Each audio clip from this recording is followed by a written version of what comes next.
854 milliards de francs CFA. Telle est la somme que souhaite mobiliser la République du Gabon en 2024 afin d'atteindre les objectifs de développement qu'elle s'est fixés. Et pour la mobilisation de cette importante somme, l'État du Gabon a lancé dans la sous-région une campagne pour la promotion des valeurs du trésor.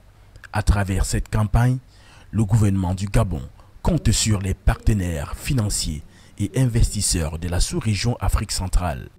Tout cet argent qui va être collecté va servir dans le budget de l'État à poursuivre les objectifs que l'État veut pour cette année, c'est-à-dire une grande partie de la politique sociale que nous avons amenée, une autre partie pour accompagner l'investissement que nous avons décidé de faire dans les projets qui ont été retenus. Après l'étape de Libreville au Gabon et Douala au Cameroun, le ministre des Comptes publics, Charles Mba, a été ce samedi 30 mars 2024 face aux investisseurs et partenaires financiers du Congo. L'objectif affiché de cette rencontre, informer et sensibiliser sur la stratégie annuelle des valeurs du Trésor 2024 au Gabon.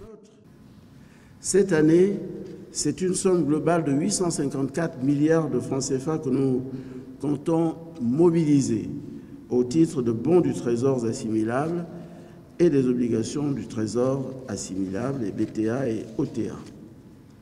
Nous comptons évidemment, naturellement, sur l'accompagnement des investisseurs congolais.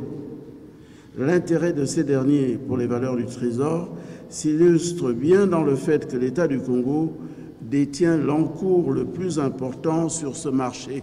Pour cette campagne, l'État gabonais entend renforcer la promotion des titres sur le marché sous-régional. L'objectif étant d'informer les acteurs économiques sur les différentes opportunités qu'offre le marché des valeurs du Trésor et les inciter à constituer plus d'épargne tout en améliorant leur mobilisation sur le marché des capitaux de la CEMAC.